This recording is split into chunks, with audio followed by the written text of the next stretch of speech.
Good morning every students. Hope पढ़ाई अच्छी चल रही होगी, होनी भी चाहिए क्योंकि एग्जाम अब नजदीक आने वाले हैं।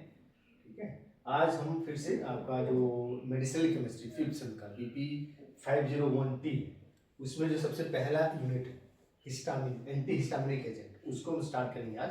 तो एंटी हिस्टामिनिक एजेंट क्या होता है उसके पहले थोड़ा सा हम देख लें हिस्टामिन। ये भी आपके सिलेबस में दिया गया कि हिस्टामिन, उसकी केमिस्ट्री, उसका stereochemistry, biosynthesis, degradation, histamine receptors क्या होते हैं, ये सब चीज़ें पहले हम देखेंगे इसमें। उसके बाद देन हम आएंगे फिर आपका एंटी हिस्टामिनिक एजेंट। तो स्टार्ट करते हैं आपका हिस्टामिन से। हिस्टामिन जो वर्ड है ना, ये एक्चुअल में डिराइव हुआ है वर्ड जो है हिस्टोज, जिसका मतलब है टिश्यूज। और एमीन, एमीन मतलब कोई भी ऐसा ऑर्गेनिक कंपाउंड जिसमें NH2 एमिनो ग्रुप प्रेजेंट होती है, तो वैसे ऑर्गेनिक कंपाउंड को बोली जाती है आपका एमीन। तो टिश्यूज एक्चुअल में जो हिस्टामिन, ये जो कंपाउंड है, ये कंपाउंड सबसे पहली बार हमारे जो टिश्यू स्किन होते हैं, इस टिश्यू में सबसे पहली बार आपका डिस्कवर किया गया था, आपका सबसे पहले बार मिला। तो ये नाम वहां से डिराइव हुआ क्योंकि सबसे पहले ये खोजी गई थी कहाँ, टिश्यूज में। मिला था कहाँ, हमारे टिश्यूज में। तो इसलिए टिश्यूज में नेचर क्या है, एमीन है, मतलब NH2 ग्रुप प्रेजेंट है उसके अंदर, बेसिक नेचर है, एमिनो ग्रुप का आपका टेस्ट दिया था, इसलिए इसका नाम आ गया हिस्टामिन। हिस्टोज मतलब टिश्यूज, एमीन टिश्यूज में मिलने वाले जितने भी हमारे टिश्यूज है उसमें मिलने वाले जो ऐसा ऑर्गेनिक कंपाउंड जिसके नेचर क्या है, एमिनो ग्रुप प्रेजेंट है, एमीन नेचर है, उन्हीं को नाम दे दिया गया आपका हिस्टामिन दिया है। ठीक, ये क्या होता है एक्चुअल में जो मैंने लिखा है, इट इज एन ऑटोकोड। ऑटोकोड का मतलब अगेन ऑटोकोड ना दो वर्ड का बना होता है। ऑटो, ऑटो मतलब होता है सेल्फ, और कोड होता है ना एक्वाइज से बना हुआ। एक्वाइज मतलब हीलिंग, जो खुद को हील कर ले, मतलब हमारी बॉडी में कुछ हल्का फुल्का जो भी हल्का बॉडी के अंदर डैमेज होता है तो उसके लिए केमिकल्स प्रेजेंट है जो अपने आप उसको क्या करती है, उसको हील कर देती है। तो ये ऑटो कोड वहां से, ऑटो मतलब सेल्फ, कोड होता है एक्वाइज से है, एक्वाइज का मतलब हीलिंग, सेल्फ हीलिंग का। तो ऑटो कोड है। बायोजेनिक अमीन है, बायो मतलब अगेन लाइफ, और जेनिक जनरेट हुआ, तो ऐसा अमीन जो हमारे लाइफ के अंदर बॉडी के अंदर जनरेट हुआ, तो वही है histamine is an autacoid biogenic amine generated by humans, plants and micro organism during normal metabolic reactions. हमारी बॉडी में जो मेटाबॉलिक रिएक्शंस होते हैं, मींस एनाबॉलिज्म, कैटाबॉलिज्म जो होता है, तो उस दौरान ये आपका क्या होता है, ये हिस्टामिन आपका बनता है। काम क्या है, they act like a local hormones. Local hormones का मतलब होता है जो हार्मोन्स, हार्मोन्स आपको मालूम है आपके कंपाउंड्स होते हैं जो प्रोटीन से नेचर रहते हैं, वेरियस उनका रोल्स होता है हमारी बॉडी में। तो local hormones have a brief duration of action and act near sites of their synthesis, मतलब जहाँ बनते हैं, जिस बॉडी में, जिस बॉडी के पार्ट्स में, अगर स्किन में बन रहा है, लंग्स में बन रहा है, किडनी में बन रहा है, तो जहाँ पर बनेगा वो काम ही वहीं पर करेंगे। जैसे कुछ हार्मोन्स क्या होते हैं, जैसे पिट्यूटरी ग्लैंड बनाए, आपका हाइपोथैलेमस बनाए, लेकिन काम करेगा बॉडी के दूसरे पार्ट्स पर। ठीक, तो ये होता है जहां पर सिंथेसिस हो गया वहां पर स्टोर होगा, और वर्क भी, और जो भी अपना आपका उनका एक्शन होगा, वो एक्शन भी वहीं पर शो करेंगे जहां पर वो आपके सिंथेसिस होगी। ये आपका स्टैंड। अब इसमें देखेंगे केमिस्ट्री, इसका स्टीरियोकेमिस्ट्री, कैसे बायोसिंथेसिस होती है, डिग्रेडेशन का, ये सब चीज आज इस पूरे आपके जो वीडियो में हम ये सब चीज पूरे हिस्टामिन के बारे में हम आज पूरा देखेंगे।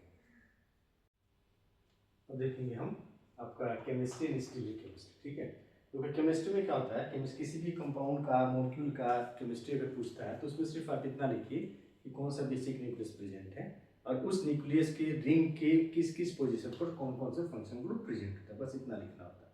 ठीक है, ये केमिस्ट्री का होगा। और स्टीरियोकेमिस्ट्री में क्या होता है, आप अधिकतर जितने भी मॉलिक्यूल्स ड्रग के रूप में जो यूज होते हैं उसके 80 to 90% मॉलिक्यूल में आपका कोई ना कोई एक कायरल कार्बन प्रेजेंट है। तो कायरल कार्बन प्रेजेंट हो तो एटलीस्ट दो उसके फॉर्म एग्जिस्ट करता है। तो दो फॉर्म एग्जिस्ट करते हैं, इसका मतलब एक फॉर्म आपका हो सकता है ज्यादा एक्टिव हो, दूसरा फॉर्म आपका कम एक्टिव हो, ये चीजें होती हैं। तो ये होता है स्टीरियोकेमिस्ट्री। ठीक है, तो अब इसमें केमिस्ट्री में देखेंगे तो ये जो होता है, ये आईपीएक ने मैंने लिखा है 2 इमाडाजोल 4 वाइट इथाइल, ये आईपीएक नेम, और कॉमन नेम क्या है, बीटा एमिनो इथाइल इमाडाजोल। ठीक है, क्यों है अभी हम बताएंगे क्यों नाम है। अब देखिए पहले केमिस्ट्री। तो केमिस्ट्री में क्या है, it is a hydrophilic molecule. Hydrophilic का मतलब होता है hydro water, philic water like होता है। तो वाटर में जो सॉल्युबल है उसी मॉलिक्यूल को बोली जाती है हाइड्रोफिलिक मॉलिक्यूल। क्या क्या प्रेजेंट है, तो imidazole heterocyclic ring, heterocyclic ring, heterocyclic आपने पढ़ा, हेट्रोसाइक्लिक मतलब वो रिंग जिसमें कार्बन के अलावा एटलीस्ट वंस आपका दूसरा कोई एटम उस रिंग में प्रेजेंट होता है, उसको बोलते हैं हेट्रोसाइक्लिक कंपाउंड। तो हेट्रोसाइक्लिक इमाडाजोल रिंग का होता है, ये भी चीज आपने पिछले सेमेस्टर 4th सेमेस्टर के ऑर्गेनिक केमिस्ट्री में पढ़ा था, फार्मास्यूटिकल ऑर्गेनिक केमिस्ट्री जो 400 BP 401T है, तो उसमें पढ़ा होगा आपने। इमाइडाजोल 5-membered ring, heterocyclic ring containing at least 2 nitrogen in its. आपका 2 नाइट्रोजन उस रिंग में प्रेजेंट है। तो यहाँ पे एक नाइट्रोजन ये रहा, ये दूसरा नाइट्रोजन, पोजीशन पर पोजीशन तीसरे पर नाइट्रोजन आपका प्रेजेंट होता है। ये आपका हेटेरोसाइक्लिक रिंग है। इसके अलावा क्या प्रेजेंट है, इथाइल आपका टर्मिनल पर बेसिक एमिनो ग्रुप प्रेजेंट है, और इन दोनों के बीच में आपका इथाइल साइड चेन आपका प्रेजेंट है। ये बेसिक रिंग है, ये hydrophilic molecule consisting of an imidazole heterocyclic ring and ethyl sides है। इसके अलावा इसमें क्या है, यहाँ पे देखिए मैंने लिखा टेरी, यहाँ लिखा प्रोस। तो यहाँ देखिए 1 2 3 4 5 जो नाइट्रोजन के साथ हाइड्रोजन जुड़ा है उसको नंबर 1 देंगे। क्यों जुड़ा है, क्यों ऐसा होता है, ये भी आपने लास्ट सेमेस्टर में पढ़ा। N1 को हम टेली या टाउ नाइट्रोजन आपको रिप्रेजेंट करते हैं या बोलते हैं, और N3 को प्रोस या पाई नाइट्रोजन के साथ बोलते हैं। ये चीज भी याद रखिएगा, ये आपका एग्जाम पॉइंट जो भी कॉम्पिटिटिव है, जीपैट का दे रहे हैं या फिर आप फार्मासिस्ट का दे रहे हैं, तो उस पॉइंट से भी ये इंपॉर्टेंट है, पूछता है कि आपका N1 को क्या बोलते हैं, टेली, इसको प्रोस। ये इथाइल साइड है, इसको बोलते हैं देखिए अल्फा, क्योंकि नाइट्रोजन फंक्शनल ग्रुप के साथ जो पहला कार्बन प्रेजेंट आपका अटैच है उसको बोलते हैं अल्फा, अल्फा बीटा। ये बीटा एमिनो इथाइल, तो ये बीटा पोजीशन पर एमिनो इथाइल रिंग आपका प्रेजेंट है, ठीक, 4th पोजीशन पर आपका है। तो ये इसका केमिस्ट्री हो गया, इमाइडाजोल रिंग आपका, इथाइल आपका साइड चेन और terminal basic amino group. N1 जो है टाउ बोलते हैं, टेली या टाउ नाइट्रोजन, N3 जो है प्रोस या आपका क्या नाम है, पाई नाइट्रोजन इसको बुलाता है। तो ये हो गया आपका केमिस्ट्री, ठीक है, इतना ही केमिस्ट्री में पढ़ना आपको। देन आ जाइए स्टीरियोकेमिस्ट्री। इसी मॉलिक्यूल में देखिए कहीं भी ये कार्बन है, ये कार्बन, ये कार्बन, ये कार्बन, ये 5 कार्बन, कोई भी कार्बन, ये 2 हाइड्रोजन है, ये भी 2 हाइड्रोजन है, डबल बॉन्ड है, इसके साथ भी डबल बॉन्ड है, मतलब कोई भी कार्बन आपका कायरल नहीं है। इसका मतलब हिस्टामिन आपका कायरल आपका नहीं है, तो कोई भी 2 इसके आइसोमर्स प्रेजेंट नहीं है। लेकिन जो रिसेप्टर्स होते हैं वो रिसेप्टर्स आपका खासकर हिस्टामिन रिसेप्टर्स ये स्टीरियो सेलेक्टिव होते हैं टुवर्ड्स बाइंडिंग, मतलब एक आपका फॉर्म एक आइसोमर्स के साथ बाइंड करेगा ज्यादा, दूसरे के साथ बाइंडिंग नहीं करेगा। ये चीज होती है, ये मतलब होता है स्टीरियो सिलेक्टिव। तब इसमें क्या होता है, तो अब इसमें आपने पढ़ा होगा अगेन 4th सेम का ऑर्गेनिक में पढ़ा होगा रोटामर्स या रोटेशनल आइसोमर्स, या उसी को दूसरा नाम बोलते हैं कन्फॉर्मेशनल आइसोमर्स। तो ये हिस्टामिन भी कन्फॉर्मेशनल आइसोमर्स शो करते हैं, 2 एज फॉर्म में एग्जिस्ट करते हैं, एक ट्रांस फॉर्म में, एक गॉस फॉर्म। ये ट्रांस फॉर्म में, ट्रांस का मतलब क्या, दो जो ग्रुप है सबसे लार्जेस्ट फारदेस्ट डिस्टेंस पर है, जिससे आपका रिपल्सन क्या सबसे कम होता है, और गॉस होता है आपका क्या नाम है, इसके बीच वाला होता है। तो ये दोनों क्या नजदीक आपके होता है, तो ये हो गया आपका गॉस फॉर्म। अब तो ये 2 फॉर्म में एग्जिस्ट करता है, एक पॉइंट आपका ये हो गया कि ये ट्रांसफॉर्म में और गॉस हिस्टामिन में 2 फॉर्म ट्रांसफॉर्म और गॉस रोटामर में एग्जिस्ट करते हैं। अब इनमें भी जो ट्रांसफॉर्म होता है ये रेस्पॉन्सिबल होता है H1 और H2 रिसेप्टर के साथ। कितने तरह के रिसेप्टर्स होते हैं नेक्स्ट वीडियो में आपको बताऊंगा, उसमें आपको डालूंगा। तो जो ट्रांसफॉर्म होता है ये H1 और H2 रिसेप्टर के साथ बाइंडिंग के लिए रेस्पॉन्सिबल होता है, और जो गॉस फॉर्म होती है ये H3 के साथ ही से बाइंड करता है, H1 H2 के साथ ये बाइंड नहीं करेगा, और ट्रांसफॉर्म H3 H4 के साथ बाइंड नहीं करेगा, ठीक है। तो ये रेस्पॉन्सिबिलिटी, ये भी एक आपका एग्जाम पॉइंट ऑफ व्यू से इंपॉर्टेंट है कि आपका जो ट्रांसफॉर्म है या हिस्टामिन का कौन सा फॉर्म H1 के साथ बाइंडिंग के लिए रिस्पॉन्सिबल है, कौन सा फॉर्म आपका H3 के साथ बाइंडिंग के लिए रिस्पॉन्सिबल है, या हिस्टामिन कितने कॉन्फॉर्मेशनल आइसोमर्स में एग्जिस्ट करते हैं, कौन कौन से कॉन्फॉर्मेशनल आइसोमर्स में एग्जिस्ट करते हैं, तो 2 में करता है ट्रांस और आपका गॉस। अब हम देखेंगे कहाँ बायोसिंथेसिस कैसे हमारी बॉडी में बनता है, क्या रिएक्शन है आपका, क्या नाम है, स्टोर कहाँ होता है, डिस्ट्रीब्यूशन कैसे है, रिलीज कैसे है, ये सब चीजें अब इसके आगे हम आपको देखेंगे। अब इसमें देखेंगे हिस्टामिन की बायोसिंथेसिस हमारी बॉडी में कैसे बॉडी आपका हिस्टामिन को सिंथेसाइज करती है, कहाँ कहाँ डिस्ट्रीब्यूशन है, कहाँ कहाँ प्रेजेंट है, स्टोर होता है तो किस फॉर्म में स्टोरेज रहता है, और जब बॉडी में रिलीज होता है क्या कंडीशंस है जिस आपका बॉडी को हिस्टामिन की रिलीज होती है। तो पहले इस बायोसिंथेसिस ये जो सिंथेसाइज होता है ये होता है हमारे जो naturally occurring amino acid L histidine, या उसी को बोलते हैं एस हिस्टीडीन, तो जो प्रिकर्सर है हिस्टामिन की दैट इज एल हिस्टीडीन या एस हिस्टीडीन, ये याद रखिएगा। ये भी आपके कॉम्पिटिटिव पॉइंट ऑफ एग्जाम से कॉम्पिटिटिव पॉइंट जो होता है जीपैट फार्मासिस्ट जो भी एग्जाम कंपटीशन का देंगे वहाँ पूछ सकता है द प्रिकर्सर ऑफ आपका हिस्टामिन इज, तो L histamine, R histamine, S histamine करके आपका 4 ऑप्शन दे देगा अलग अलग। तो हिस्टीडीन है, प्रिकर्सर है, कहाँ पर बनता है, तो सेल के जो जोल्जी अपरेटस होता है वो कौन से सेल के, तो मास सेल और बेसोफिल, सिर्फ यही 2 बॉडी में जितने भी टाइप ऑफ सेल होते हैं तो उस सेल के जो मास सेल्स होते हैं और जो बेसोफिल जो आपके ब्लड में हमारे ब्लड में होते हैं और मास्ट सेल, यही दो सेल, उसके भी सेल के भी जो आपके गोल्गी अपैरेटस है, इस गोल्गी अपैरेटस में ही इसकी सिंथेसिस होती है, बाकी बॉडी के किसी भी पार्ट्स में नहीं होती, किसी भी सेल में आपका इसकी सिंथेसिस नहीं होती। किससे सिंथेसिस? आपका एल हिस्टिडीन के ऊपर enzyme L histidine decarboxylase, या फिर बोलते हैं L aromatic amino acid D carboxylase, ये कॉमन एंजाइम है जो जितने भी एमिनो एसिड्स होते हैं, एरोमेटिक एमिनो एसिड्स, उसमें से अगर देखो डी नाम से ही है, यहीं से पता कर सकते हैं कि क्या रिएक्शन होता है। डी का मतलब होता है टू रिमूव, जो डी होता है डी का मतलब टू रिमूव होता है, और कार्बोक्सिलेज का मतलब carbon dioxide, the removal of आपका carbon dioxide from any compound is known as decarboxylation. और जो एंजाइम इस रिएक्शंस को कैरी आउट करेगा उस एंजाइम को बोलते हैं डी कार्बोक्सिलेज एंजाइम। तो सबस्ट्रेट क्या है? एल एरोमेटिक, एल फॉर्म है, एरोमेटिक एमिनो एसिड है, उसमें से कार्बन डाइऑक्साइड को यहाँ से निकाला जा रहा है। ये स्ट्रक्चर सिंपल, कुछ ज्यादा आपको स्ट्रक्चर एल हिस्टिडीन से ही आप हिस्टामिन स्ट्रक्चर बना लेंगे। इमाडाजोल रिंग है, CH2 है, CH है, NH2 है, COH H। तो ये जो COH है यहाँ का, ये COH ही क्या करता है, यहाँ से ये निकल जाता है CO2 ग्रुप, और आपको क्या बन गया? सेम चीज, रिंग में कोई चेंज नहीं है, साइड चेन है, CH2 CH2 CH2 CH2 और NH2 हो गया, H आ गया, COH हटा तो यहाँ पर ये H यहाँ जुड़ गया, तो ये CH2 CH2 आपका NH हो गया। तो जब आपका इस एल हिस्टिडीन या एस हिस्टिडीन के ऊपर एल हिस्टिडीन आपका डी कार्बोक्सिलेज एंजाइम या L aromatic amino acid D carboxylase enzyme act करता है, तो ये एल हिस्टिडीन कन्वर्ट हो जाता है एल हिस्टामिन।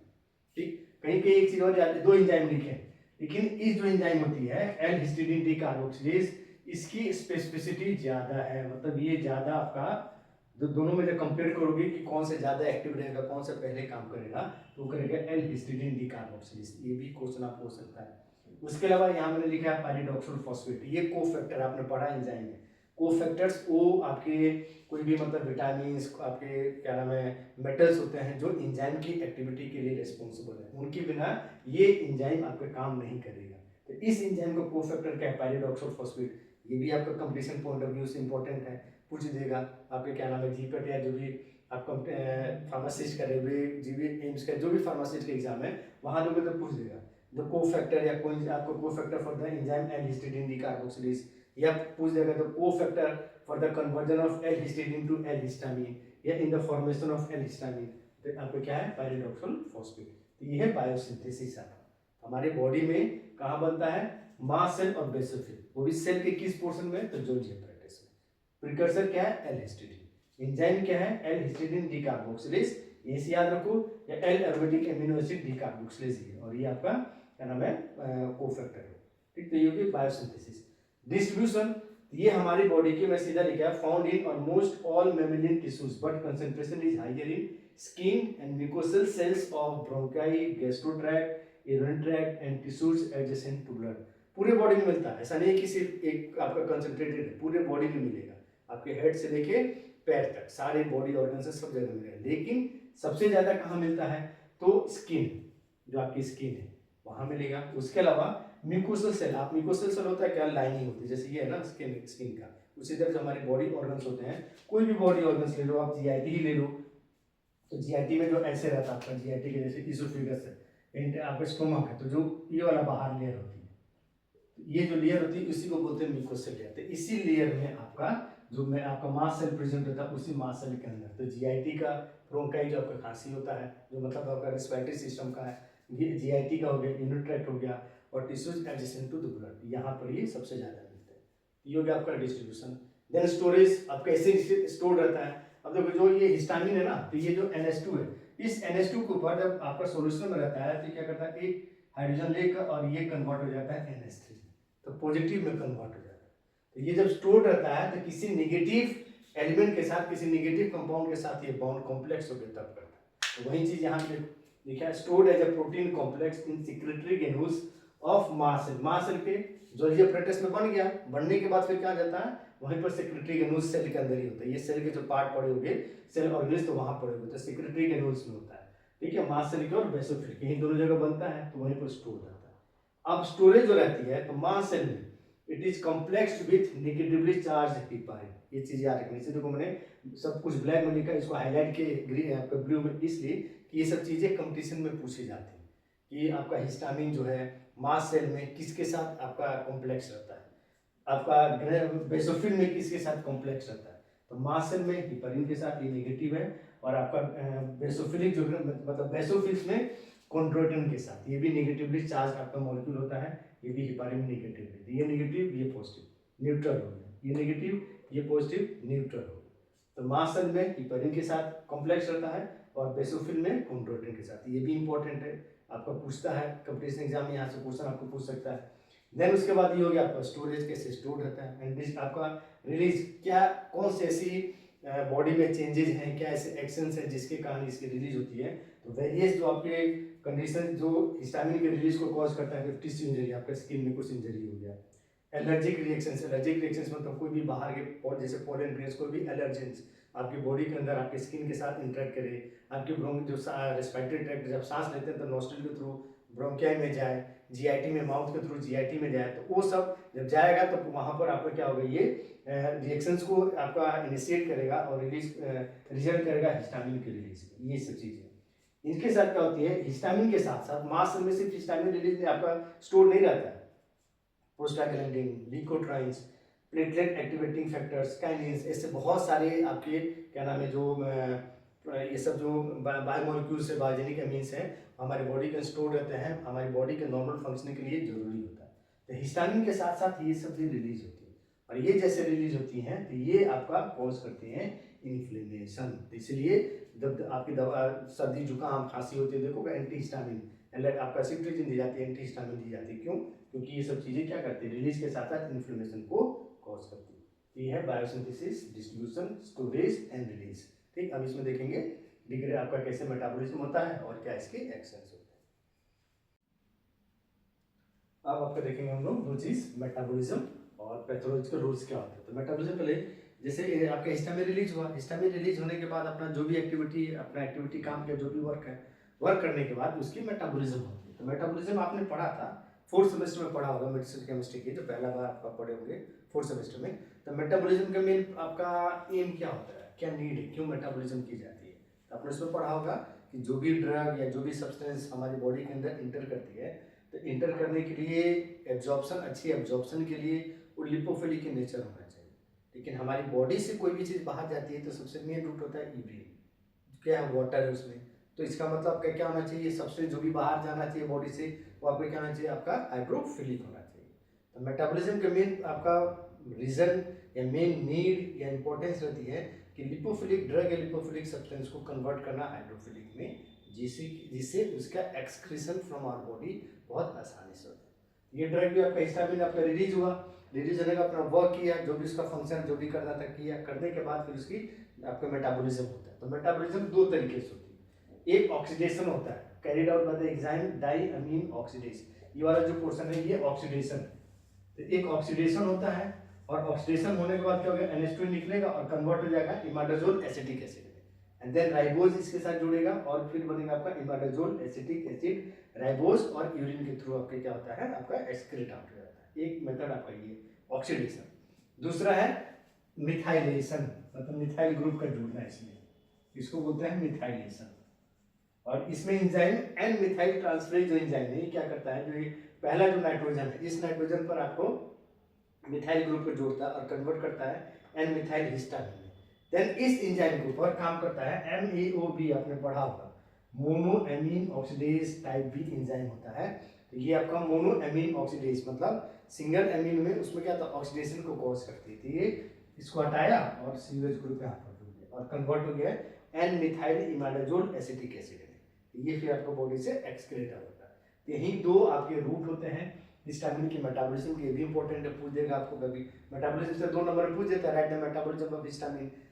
आपका कॉम्पिटिटिव एग्जाम ऑफ पॉइंट से आपका है कि कौन से ऐसे रूट है, which are the 2 routes by which या the routes by which histamine is metabolized in our body is, दे देगा ऑक्सीडेशन, रिडक्शन, हाइड्रोलिसिस, मिथाइलेशन, आपका ग्लूटाथायोन, बहुत सारे मेटाबॉलिज्म फेज 1 फेज 2 में आपने बहुत सारे रिएक्शंस पढ़े होंगे। तो मेन आपका होता है ऑक्सीडेशन और मिथाइलेशन। ठीक, तो ये होगा आपका मेटाबॉलिज्म। अब देखेंगे पैथोफिजियोलॉजिकल रूल्स, बॉडी में इनके क्या जनरली रूल्स होते हैं। ये मेन 4 ये रूल्स होते हैं, gastric secretions, allergic reactions, transmitters, neurotransmitters और इन्फ्लेमेशन से। तो पहले गैस्ट्रिक सिक्रेशंस बहुत इंपॉर्टेंट है। आप देखेंगे जब आपको एसिडिटी बहुत ज़्यादा होती है, दवाई की दुकान पर जाते हो तो आपको मोस्टली देते हैं एसिलॉक नाम की दवाई आती है। तो उस एसिलॉक में क्या होता है, कौन सी ड्रग रहती है, तो रेनिटिडिन। अभी इस वीडियो के बाद जो नेक्स्ट वीडियो हम आपको डालेंगे जिसमें आपका एंटी हिस्टामिन शुरू करने वाले हैं, तो वहाँ पर आपको बताया जाएगा, वहाँ पर आप देखेंगे। तो रेनिटिडिन होता है, तो कैसे काम करता है, तो ये H2 रिसेप्टर एक्चुअल में होता है कि हमारा जो स्टोमक है, ये जो स्टोमक है आपका, तो ये जो पेरिटल सेल्स यहाँ प्रेजेंट रहता है, इसी पेरिटल सेल्स में आपके H2 रिसेप्टर्स रहते हैं। और यहीं पर आपका एक होती है हिस्टामिनोसाइट होती है, हिस्टामिनोसाइट सेल्स होते हैं जिसके अंदर हिस्टामिन आपका स्टोर्ड होता है। एक यही ऐसा साइट है। मास्ट सेल, अभी आपको क्या बताया था कि मास्ट सेल और बेसोफिल के अंदर आपके ये स्टोर्ड होते हैं, लेकिन हिस्टामिनोसाइट्स स्टोमक के अंदर एक ऐसा सेल है जहाँ पर हिस्टामिन रिलीज होता है। तो आपका क्या नाम है, बॉडी जब आपके ब्रेन से मैसेज आती है तो हिस्टामिन की रिलीज होती है। फिर ये हिस्टामिन इसी पेरिटल सेल्स में आपका H2 रिसेप्टर रहता है, उसके साथ बाइंड करेगा, और बाइंड करने के बाद आपकी जो एटीपी क्या नाम है, बाइंड करने के बाद वो क्या करता है, स्टोमक में एसिड की HCl की सिक्रेशंस को बढ़ा देता है, क्योंकि HCl जरूरी है स्टोमक में। आपकी स्टोमक की एसिडिटी कितना होना चाहिए, 1 से 3 होगा, तभी आपके फूड की डाइजेशन होगा। तो अगर 1 से 3 से ज़्यादा, 4, 5 जाता है तो आपके क्या नाम है, एसिडिटी नहीं होगा, आपका फूड का डाइजेशन नहीं होगा। तो वो एसिड कहाँ से आते हैं, तो वहीं आपका यहाँ पर कार्डियक पेरिटल सेल्स होते हैं जहाँ से ये रिलीज होती है। दूसरा एलर्जिक रिएक्शंस। एलर्जिक रिएक्शन में जैसे कोई भी एलर्जन, कोई भी एलर्जन जब बॉडी के अंदर जाती है तो एलर्जन आपका और एंटीबॉडी इंटरेक्शन होता है, रिएक्शन होता है, जिसको बोलते हैं हाइपर सेंसिटिविटी रिएक्शंस, ये कॉज करती है। तो ये हो गया allergic reactions. Neuro as transmitters बहुत इंपॉर्टेंट आपका है, ये act as afferent neurotransmitters initiating sensation of itch and pain, मतलब इचिंग, जो आपका हल्का सा इच होता है, पेन होता है, उसको इनिशिएट करता है। उसके अलावा ब्रेन में सबसे इंपॉर्टेंट इसका रोल होता है वेकफुलनेस एंड एपेटाइट। आप जगे रहते हैं, हम जगे रहते हैं, देखते हो खांसी की दवाई खाने के बाद हमें नींद आती है, क्यों नींद आती है, उसमें एंटी हिस्टामिन ड्रग होता है, वो हिस्टामिन को आपके हिस्टामिन को रिसेप्टर के साथ बाइंड नहीं करने देता है। तो हम जब हिस्टामिन रिसेप्टर के साथ बाइंड करता है आपके ब्रेन में, तो हम जगे रहते हैं, जब बाइंड नहीं करेगा तब हमें नींद आती है। इसलिए खांसी की दवाई खाने के बाद क्या आती है, नींद आती है। देन एपेटाइट, भूख लगना। आप देखोगे बहुत सारे डॉक्टर्स के पास जाओगे तो बोलोगे भूख नहीं लगती है, तो एक साइप्रोहेप्टाडिन करके आपके सिरप देते हैं, सॉर्बिटॉल करके आते हैं, और भी अलग अलग कंपनी के नाम से आते हैं, उसमें साइप्रोहेप्टाडिन आती है। तो क्या होता है, डायरेक्टली लीवर के ऊपर काम करता है और आपका जूसेस के सिक्रेशंस को बढ़ाता है, भूख आपको बढ़ा देता है। ये हो गया एज ए आपका ट्रांसमीटर। लास्ट आपका है इन्फ्लेमेशन में। तो ये 4 आपका पैथोलॉजिकल रूल्स है। यही आपका है क्या नाम है, हिस्टामिन का। तो यही था आपका हिस्टामिन। इस वीडियो में आपने पूरा देखा हिस्टामिन होता क्या है, स्ट्रक्चर केमिस्ट्री क्या है, स्टीरियोकेमिस्ट्री क्या है, कैसे बायोसिंथेसिस होती है, ये हिस्टामिन का था। अब नेक्स्ट वीडियो में जो आपको पढ़ाऊंगा वो है एंटी हिस्टामिनिक ड्रग आपका स्टार्ट करेंगे। ठीक है, तब तक पढ़ते रहिए, आप पढ़िए। कुछ आपको क्या नाम है, कोई भी अगर आपको प्रॉब्लम आती है, दिक्कत आती है, तो आप डायरेक्टली मैसेज कीजिए। नोट्स के लिए ये बुक हमारा है आपका मेडिसिनल केमिस्ट्री 2 के नाम से है, ज्ञान पब्लिकेशंस का है, आपका अमेजन पर अवेलेबल है, लिंक भी इस वीडियो में आपको साथ में दिया जा रहा है, तो उससे वहाँ से लिखिए, पढ़िए। ठीक है, बाय।